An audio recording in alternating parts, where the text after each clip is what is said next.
What does it mean to have a Bitcoin? Many people have heard of Bitcoin, that it's a fully digital currency with no government to issue it, and that no banks need to manage accounts and verify transactions. And also that no one really knows who invented it. And yet many people don't know the answer to this question, at least not in full. To get there, and to make sure that the technical details underlying the answer actually feel motivated, what we're going to do is walk through step by step how you might have invented your own version of Bitcoin. We'll start with you keeping track of payments with your friends using a communal ledger, and then as you start to trust your friends and the world around you less and less, and if you're clever enough to bring in a few ideas from cryptography to help circumvent the need for trust, what you end up with is what's called a cryptocurrency. You see, Bitcoin is just the first implemented example of a cryptocurrency, and now there are thousands more on exchanges with traditional currencies. Walking the path of inventing your own can help to set the foundations for understanding some of the more recent players in the game, and recognizing when and why there's room for different design choices. In fact, one of the reasons I chose this topic is that in the last year, there's been a huge amount of attention and investment and, well, honestly, hype directed at these currencies.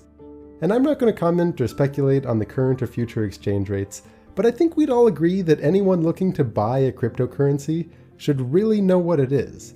And I don't just mean in terms of analogies with vague connections to gold mining. I mean an actual direct description of what the computers are doing when we send, receive, and create cryptocurrencies. One thing worth stressing, by the way, is that even though you and I are going to dig into the details here, and that takes meaningful time, you don't actually need to know those details if you just want to use the cryptocurrency. Just like you don't need to know the details of what happens under the hood when you swipe a credit card. Like any digital payment, there's lots of user-friendly applications that let you just send and receive the currencies without thinking about what's going on.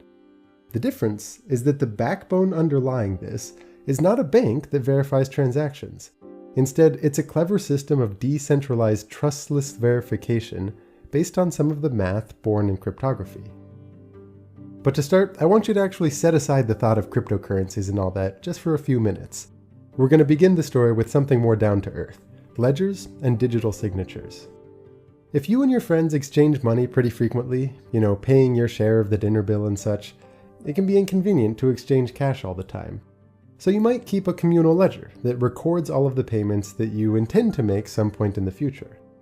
Alice pays Bob $20, Bob pays Charlie $40, things like that. This ledger is going to be something public and accessible to everyone, like a website where anyone can go and just add new lines. And let's say that at the end of every month, you all get together, look at the list of transactions, and settle up. If you spent more than you received, you put that money in the pot, and if you received more than you spent, you take that money out. So the protocol for being part of this very simple system might look like this. Anyone can add lines to the ledger, and at the end of every month, you all get together and settle up. Now, one problem with a public ledger like this is that anyone can add a line. So what's to prevent Bob from going and writing Alice pays Bob $100 without Alice approving? How are we supposed to trust that all of these transactions are what the sender meant them to be? Well, this is where the first bit of cryptography comes in: digital signatures. Like handwritten signatures, the idea here is that Alice should be able to add something next to that transaction that proves that she has seen it and that she's approved of it. And it should be infeasible for anyone else to forge that signature. At first, it might seem like a digital signature shouldn't even be possible. I mean, whatever data makes up that signature can just be read and copied by a computer, so how do you prevent forgeries? Well, the way this works is that everyone generates what's called a public key-private key pair, each of which looks like some string of bits. The private key is sometimes also called a secret key, so that we can abbreviate it as SK, while abbreviating the public key as PK. Now, as the name suggests, this secret key, it's something you want to keep to yourself.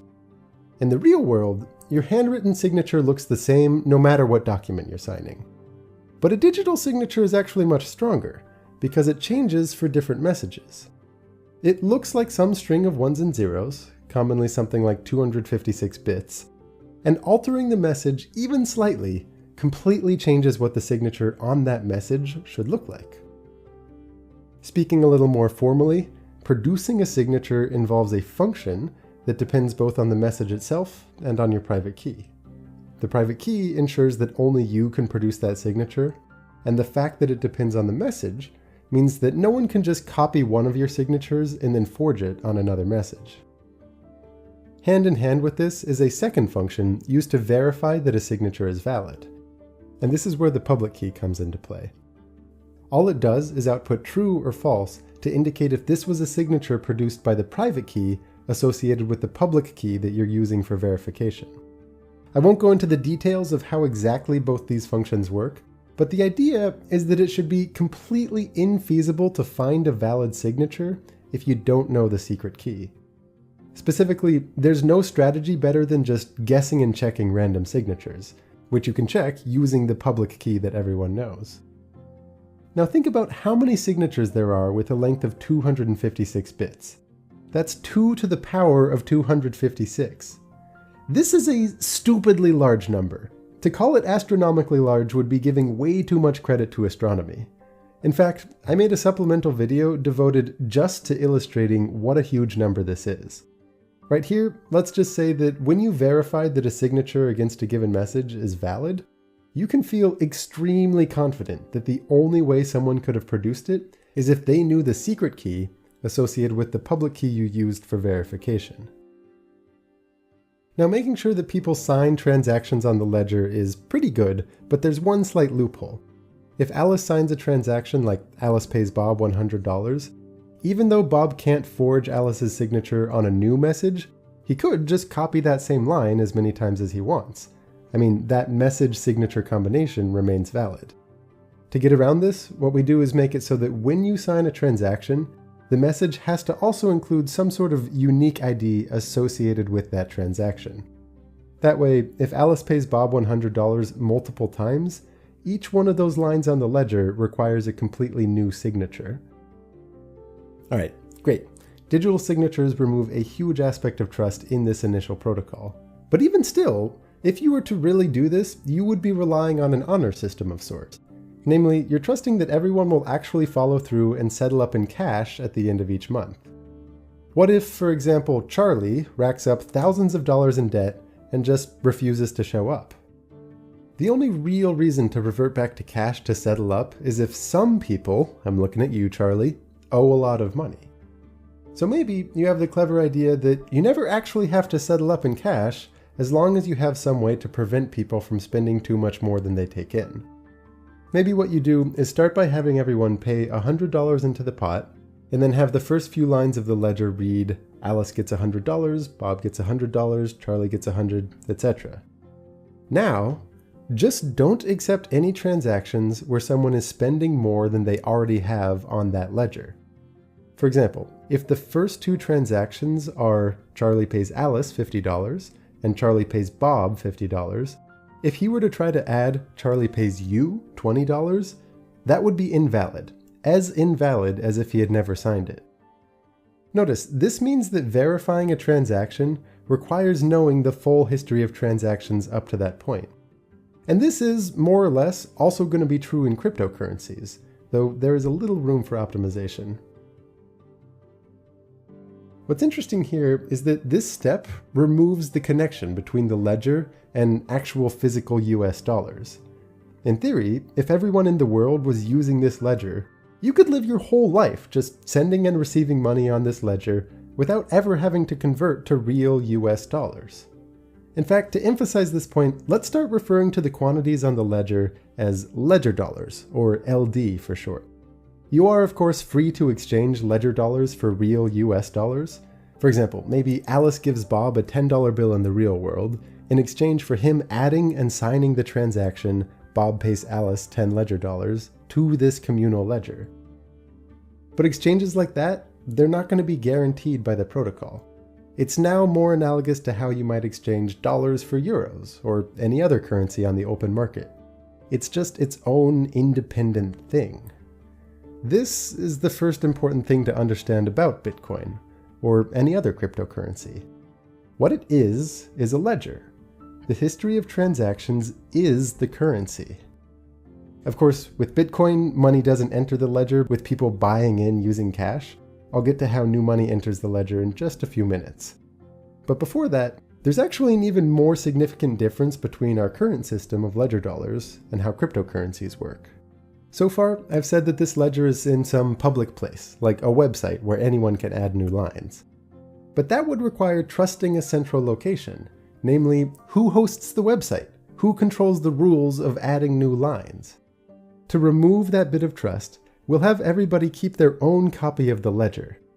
Then when you want to make a transaction, like Alice pays Bob 100 ledger dollars, what you do is broadcast that out into the world for people to hear and to record on their own private ledgers.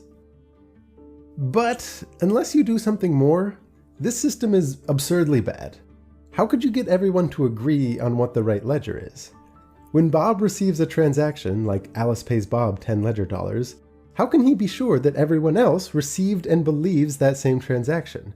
That he'll be able to later on go to Charlie and use those same 10 ledger dollars to make a transaction? Really, imagine yourself just listening to transactions being broadcast. How can you be sure that everyone else is recording the same transactions and in the same order? This is really the heart of the issue. This is an interesting puzzle. Can you come up with a protocol for how to accept or reject transactions and in what order, so that you can feel confident that anyone else in the world who's following that same protocol has a personal ledger that looks the same as yours? This is the problem addressed in the original Bitcoin paper. At a high level, the solution that Bitcoin offers is to trust whichever ledger has the most computational work put into it. I'll take a moment to explain exactly what that means. It involves this thing called a cryptographic hash function. The general idea that we'll build to is that if you use computational work as a basis for what to trust, you can make it so that fraudulent transactions and conflicting ledgers would require an infeasible amount of computation to bring about. Again, I'll remind you that this is getting well into the weeds beyond what anyone would need to know just to use a currency like this. But it's a really cool idea, and if you understand it, you understand the heart of Bitcoin and of other cryptocurrencies. So first things first, what's a hash function? The inputs for one of these functions can be any kind of message or file, it really doesn't matter. And the output is a string of bits with some kind of fixed length, like 256 bits. This output is called the hash or the digest of the message, and the intent is that it looks random. It's not random, it always gives the same output for a given input. But the idea is that if you slightly change the input, maybe editing just one of the characters, the resulting hash changes completely. In fact, for the hash function that I'm showing here, called SHA-256, the way the output changes as you slightly change that input is entirely unpredictable. You see, this is not just any hash function. It's a cryptographic hash function. That means it's infeasible to compute in